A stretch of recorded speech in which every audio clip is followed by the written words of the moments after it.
राहुल गांधी, मल्लिकार्जुन खड़गे आते हैं और कहते हैं कि नरेंद्र मोदी की नैतिक हार हुई है, नरेंद्र मोदी हार गए हैं। अभिषेक है हमारे साथ, तो क्या वाकई नरेंद्र मोदी हार गए हैं? ऐसा है क्या? नैतिक हार, इसका मतलब यह है कांग्रेस हार मान रही है। नैतिक हार, मैं बता रहा हूं, नैतिक हार का मतलब यह है कि योगी आदित्यनाथ, नरेंद्र मोदी का जो कद है उसको कांग्रेस ने पहली बार राहुल गांधी को सैकड़ों बार रिलॉन्च करने के दौरान देखा कि उस कद को छोटा किया जा सका। प्रकाश भाई, बीजेपी को सत्ता में पहुंचने से कांग्रेस नहीं रोक पाई।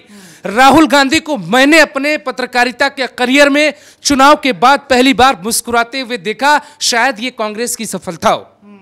जिस आंगन में प्रधानमंत्री सोने का चम्मच लेकर पैदा होते थे, आज उसी पार्टी के 3 नेताओं को यह कहना पड़ा कि नैतिक हार है बीजेपी की। और जरूरी बात यह है अभिषेक, जो कांग्रेस प्रेस कॉन्फ्रेंस कर रही है उसमें और बीजेपी की टोटल सीटों में 3 गुने का अंतर है। बीजेपी 240 के पार है, कांग्रेस 100 के आसपास टसल कर रही है, 97, 98।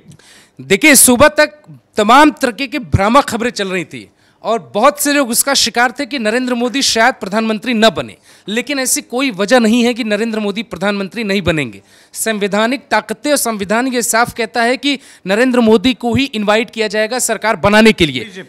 देखिए, कांग्रेस वकीलों की पार्टी है और कांग्रेस अपने वकीलों के साथ, अपने संवैधानिक जानकारों, विशेषज्ञों के साथ, और सोनिया गांधी के पास भी काफी एक्सपीरियंस है राजनीति का, खड़गे भी पुराने नेता हैं, तमाम बड़े नेताओं के साथ बैठक हुई और उसमें उन लोगों ने फैसला ले लिया। और टाला कैसे? राहुल गांधी ने प्रेस कॉन्फ्रेंस में यह कहकर टाला कि अपने सहयोगी दलों से पूछकर हम बात करेंगे कि हमें आगे क्या करना है। इसका यह मतलब है कि टीडीपी और बीजेपी के साथ गठबंधन में रहने वाले जेडीयू नीतीश कुमार, इन दोनों से बात नहीं बनी और बात बनने की कोई आवश्यकता भी नहीं। मैं प्रकाश भाई फिर से आपसे कह रहा हूं कि जितने भी निर्दलीय जीते हैं सब बीजेपी के हैं और बीजेपी की जो छोटी सहयोगी दल है उनसे जो नंबर है 273 हो जाता है। अगर नीतीश कुमार और चंद्रबाबू नायडू जाते हैं तब भी बीजेपी के पास सत्ता में आने के पूरे रास्ते हैं। तो ऐसे में ना तो टीडीपी के चंद्रबाबू नायडू और ना ही जेडीयू के नीतीश कुमार अपने ही पैरों पे कुल्हाड़ी मारेंगे। जैसे ये चुनाव आप देखोगे ध्यान से, तो इन चुनावों में लगातार कास्ट पॉलिटिक्स की बात हुई, धन की बात हुई, मुसलमानों की भी जमकर बात हुई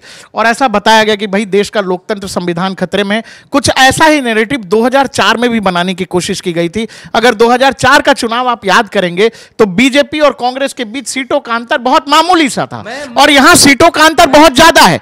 बावजूद आके कांग्रेस कह रही है कि नैतिक हार हो गई नरेंद्र मोदी। मैं आपकी इस बात से बिल्कुल एग्री नहीं हूं प्रकाश भाई। इस बार हिंदुस्तान की आत्मा को अलग अलग करने का जिक्र सियासी मंच से किया गया।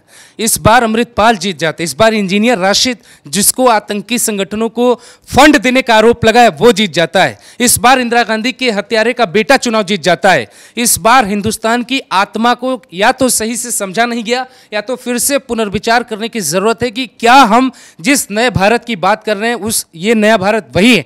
संयोग से मनाइए कि अरविंद केजरीवाल दिल्ली में चुनाव नहीं जीते, कन्हैया कुमार चुनाव नहीं जीते, क्योंकि जो एजेंडा भारत के खिलाफ नैरेटिव रचने की कोशिश पूरी दुनिया में की जाती रही है उसमें बहुत बढ़ोतरी अभी भी होगी। आप समझिए कि सिर्फ अमृतपाल की जीत जाने से कनाडा में चलने वाला खालिस्तानी मूवमेंट कितना ताकतवर हो जाएगा। आप समझिए कि इंजीनियर राशिद के चुनाव जीत जाने से पाकिस्तान में बैठे आतंकियों को कितनी मदद और कितना भरोसा बढ़ेगा और कश्मीर में हिंदुस्तान के खिलाफ काम करने वाले अलगाववादियों के लिए कितनी बड़ी खबर है। कश्मीर में अलगाववादी चुनाव जीतते रहे, कोई बड़ी बात नहीं है, नई बात नहीं है, वहां का ये सियासी एजेंडा हमेशा से रहा। लेकिन बीजेपी जिस वक्त में हिंदुत्व और जिस वक्त में राष्ट्रवाद की बात करती है, इवन में भारत के प्रधानमंत्री ये कहते हैं कि भाई भारत महान है और भारत ही दुनिया का नेतृत्व करेगा। उस दौर में जब इस तरीके की खबरें प्रकाश आई कि अब इस तरीके के 3 कैरेक्टर चुनाव जीतते हैं, तो मैं ही देश की जनता से पूछना चाहता हूं कि भाई आप चाहते क्या है? क्या इस देश का गृह मंत्री कोई ऐसा व्यक्ति बने जो आतंकियों को फंड करता है? वो इस देश का प्रधानमंत्री कोई ऐसा बने जो खालिस्तानियों को समर्थन देता है? जिसपे बताओ अभिषेक, बीजेपी सिंगल लार्जेस्ट पार्टी है, 240 प्लस है, खुशी नहीं मना रही है, तमाम उसके समर्थक एकदम निराश है, जैसे पता नहीं कितना बड़ा बात हो गया। दूसरी तरफ विपक्षी गठबंधन है जो जिसमें सबसे बड़ी पार्टी है कांग्रेस। मैंने जैसे जिक्र किया आपसे, 3 गुने का फर्क है। कांग्रेस पार्टी बहुत खुश है। आखिर इसका क्या फर्क है, किस लिए ऐसा है? देखिए, ये इसलिए है क्योंकि नरेंद्र मोदी के पूरे पॉलिटिकल करियर में इस तरीके का डेंट कभी नहीं लगा। एक होता है सत्ता में जाना और एक होता है सत्ता में समझौते करके जाना। नरेंद्र मोदी जैसे बड़े कद के नेता जिनकी इंटरनेशनल इतनी रेपुटेशन है, जिनकी पाकिस्तान में रेपुटेशन है, जिनकी अमेरिका में रेपुटेशन है, नरेंद्र मोदी की डिमांड क्या पाकिस्तान में नहीं होती? नरेंद्र मोदी की डिमांड क्या यूरोपीय कंट्रियों में नहीं होती? होती है ना। क्यों? क्योंकि वो बड़े नेता है। लेकिन बीजेपी से सिर्फ एक गलती हुई जिसका खामियाजा नरेंद्र मोदी को भुगतना पड़ा। मुसलमानों को बार बार बीजेपी ने जो प्यार देने की कोशिश की, मुसलमान बीजेपी के हुए नहीं और हिंदुओं को बीजेपी एक कर नहीं पाई। शायद ये जो गलती है वोट प्रतिशत तो नहीं है, ऐसा तो नहीं है कि मुसलमानों को एक करने के चक्कर में जो कट्टर वोटर थे वो नाराज हो गए बीजेपी से? नहीं, ये मसला नहीं है। मसला ये है कि जैसे कांग्रेस, जैसे अखिलेश यादव मुसलमानों को एक करने के लिए एक एक एजेंडा लेकर आए कि बीजेपी संविधान को बदल देगी। बीजेपी को मैंने पूरे पॉलिटिकल, अभी बीजेपी के हाल फिलहाल पिछले 10-15 साल की पॉलिटिकल हिस्ट्री को अगर आप देखिए, बीजेपी राजनीति में नए रास्ते दिखाती है। लेकिन बीजेपी ने इस बार कांग्रेस की राजनीति को फॉलो कर लिया। सैम पित्रोदा जो बयान देते हैं, सैम पित्रोदा के बयान को बीजेपी तब उठाती है। राहुल गांधी जब बोलते हैं कि ये हम संपत्ति बांट देंगे, उसके बाद नरेंद्र मोदी इस पर बयान देते हैं। नरेंद्र मोदी की राजनीति में मैंने कभी नहीं देखा कि वो फॉलो वाली राजनीति करे। नरेंद्र मोदी हमेशा नई लकीर देते हैं। मुझे एक चीज ये लग रहा है कि जिस तरह का ये इलेक्शन था उसमें कास्ट बहुत ज्यादा हावी था। कास्ट के अलावा जो धन वितरण की बात थी, ये चीजें बहुत ज्यादा हावी थी। और मुझे लगता है कि नरेंद्र मोदी को जब ये बात समझ में आ गई कि ये चुनाव बिल्कुल और देखिए, आपको ये पता है कि देश की राजनीति में मौजूदा लोकसभा चुनाव में केवल अपोजिशन नहीं लड़ रहा था, बहुत सारी वो ताकतें थी जो पीछे से लड़ रही थी। आपको पता है, नरेंद्र मोदी का वो बयान भी आपको पता है कि पीछे से बहुत सारी ताकतें थी। उनका दिमाग था कि इस देश के चुनाव को कैसे दूसरे स्तर तक लेकर जाया जाए। क्या मुझे यह लग रहा है कि नरेंद्र मोदी या बीजेपी के जो नंबर्स हैं, लोग उसको ऐसे टैली कर रहे हैं कि भाई नरेंद्र मोदी ने कहा 400 आएंगे, 400 नहीं आए, अपने बल पे पूर्ण बहुमत लाएंगे, वो नहीं लाए। मुझे लगता है लोग उसका आकलन करने के पीछे एक चीज भूल रहे हैं, वो ये कि नरेंद्र मोदी ऑलरेडी 10 साल से इस देश के प्रधानमंत्री हैं। 2014 में भी पूर्ण बहुमत से आए, 2019 में भी आए, और अब जब 2024 में मैदान में गए, उनके सामने विपक्ष बिल्कुल अलग तरीके से आया। वो नरेंद्र मोदी जो लगातार विकास की बात करते रहे, वो नरेंद्र मोदी जो लगातार देश के सुरक्षा पर बात करते रहे, डिफेंस पर बात करते रहे, विदेश नीति पर बात करते रहे। देश का चुनाव 90 के दौर में ले जाने की कोशिश हुई, जहां पर मैं कंप्लीट कर लेता हूं, जहां जाति पर बात करने की कोशिश की गई। नरेंद्र मोदी कास्ट पॉलिटिक्स में प्रधानमंत्री रहते हुए मुझे नहीं लगता कि कहीं उतरे हैं अंदर तक। बावजूद इसके उनको जब उतरना पड़ा, आप एक चीज मानेंगे ना कि भाई जब बीजेपी 2040 को सस्टेन कर रही है, बावजूद इसके कि प्रधानमंत्री 10 साल से प्रधानमंत्री हैं, तो क्या यह बड़ी बात नहीं है? क्योंकि 10 साल से प्रधानमंत्री मनमोहन सिंह भी थे। मनमोहन सिंह जब 2014 में आए तो 2009 में जो नंबर था कांग्रेस का, मेरे ख्याल से 203 या 210 के आसपास था। लेकिन जब 2014 में आए, नरेंद्र मोदी सामने थे, कांग्रेस का नंबर घट के 44 चला गया। अभिषेक, कांग्रेस का नंबर 2019 में 44 से 54 हुआ और अभी 54 से 97 या 98। लेकिन नरेंद्र मोदी जो हुए हैं वो 2014 से 19 और फिर 24, भाई सरकार तो उन्हीं के नेतृत्व में बन रहा है ना, उन्हीं के चेहरे पर एनडीए के तमाम घटक दल लड़े। आंध्र प्रदेश में अगर चंद्रबाबू नायडू सरकार बना रहे हैं तो किसके चेहरे पर बना रहे हैं? नीतीश कुमार अगर 14-15 सीटें बिहार में जीते हैं तो किसके चेहरे पर जीते हैं? बीजेपी, पहली बार इतिहास में ऐसा हुआ है कि 35-40 साल से एक मुख्यमंत्री नवीन पटनायक, बीजू जनता दल जो उड़ीसा में थे, उनकी जगह बीजेपी पहली बार उड़ीसा में चुन कर आ रही है।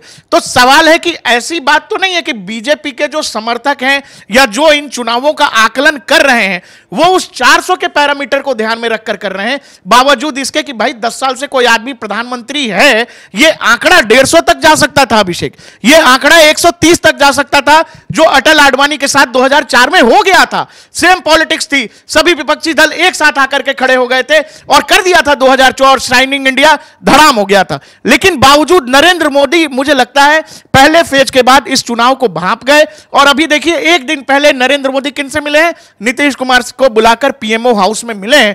तो मुझे यह लग रहा है कि उनको सेंस हो गया था और वो उस ट्रैप में नहीं गए और उन्होंने एग्रेसिवली काउंटर किया। मुझे लगता है अगर नरेंद्र मोदी वो काउंटर नहीं करते ना अभिषेक, ये नंबर 130, 150, 170 तक चला जाता। लेकिन बीजेपी 240 सस्टेन ही नहीं कर रही। बल्कि सहयोगियों के बनिस्पत अब सरकार भी बना रही है, सरकार भी 300 के आसपास का नंबर है, तो ये कोई बुरा नंबर नहीं है। लोग ऐसा, अब नरेंद्र मोदी राजनीति में इतना बड़ा कल्ट हो गए, अब चूंकि एग्जिट पोल ने भी तमाम तरह के नंबर दे दिए कि भाई 400 हो रहे हैं, 350 हो रहे हैं, तो उनसे एक्सपेक्टेशन इतना ज्यादा है कि उस आदमी की सफलता जो तीसरी बार रहते हो, भाई प्रधानमंत्री नरेंद्र मोदी नेहरू का रिकॉर्ड तो तोड़ ही रहे हैं, अब इमेज इतनी बड़ी है, इतना विशाल इमेज है कि वो सब देख करके लोगों को लगता है कि ये 240 का नंबर छोटा है। अभिषेक, 240 का नंबर, आप ये बताओ इस देश में राजीव गांधी के बाद देश में कब पूर्ण बहुमत की सरकार बनी? सीधे 2014 में, उसके बाद 2019 में, और तीसरी बार वही आदमी जो 2040 नंबर ले आ रहा है अपनी पार्टी के लिए, लोग उसके विजय को छोटा दिखाने में लगे हुए हैं और कांग्रेस आकर के कहती है नैतिक हार हो गई है। आप इसको समझ रहे हो मैं क्या कह रहा हूं? आप इसको कैसे ले रहे हो? मैं ठीक कह रहा हूं, गलत कह रहा हूं? आपको बताता हूं, नरेंद्र मोदी लकली उनके साथ एक अच्छी चीज होती है। 2007 गुजरात का चुनाव को याद होगा, जब मौत का सौदागर सोनिया गांधी ने कहा था गुजरात में जाकर, वो किसी चीफ मिनिस्टर पे दिया गया सोनिया गांधी की हिस्ट्री का सबसे बड़ा बयान था, आप जानते हैं। नरेंद्र मोदी को 2007 में कांग्रेस ने बहुत अच्छी तरीके से गुजरात में घेरा था। मुझे लगता है कि 2007 वाले चुनाव में जो आकलन नरेंद्र मोदी ने किया होगा, 2024 के चुनाव में भी वही आकलन करने की जरूरत है।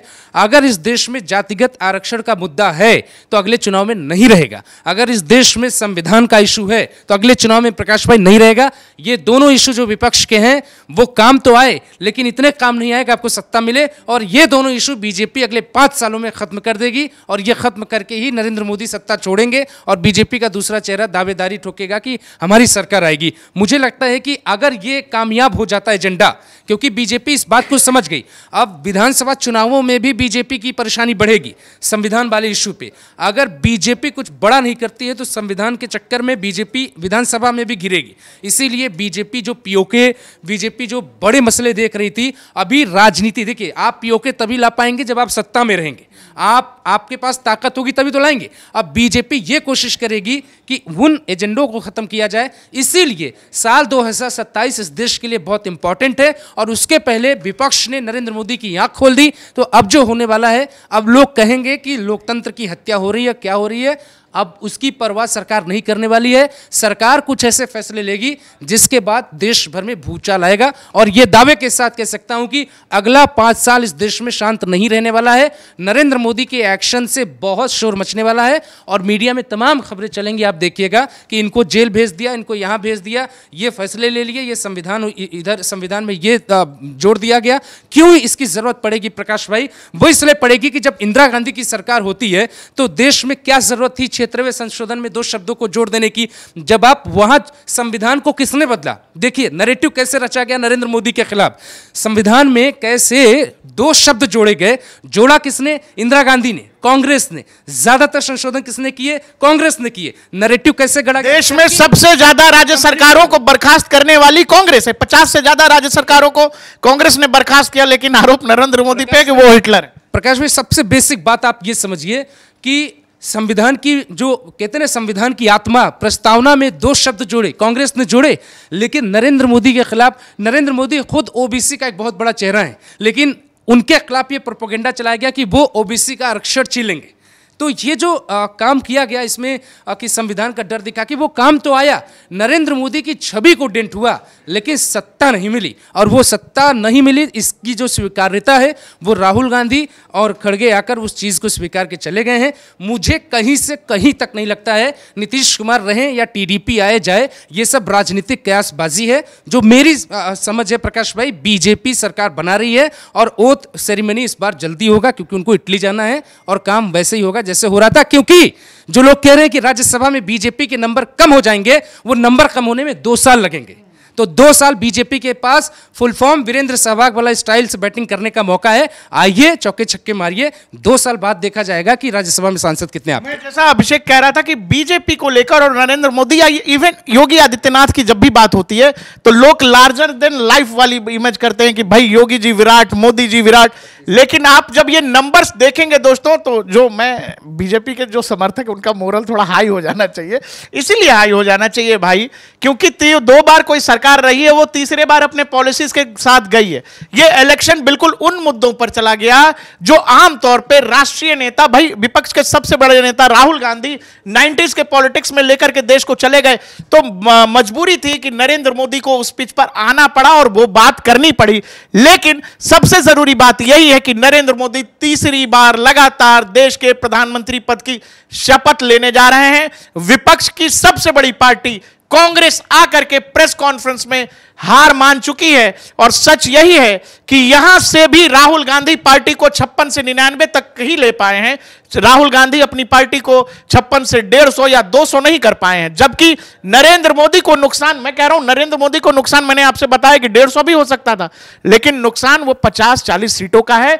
एनडीए के सारे घटक दल अपनी अच्छी स्थिति में है, जेडीयू हो या चंद्रबाबू नायडू।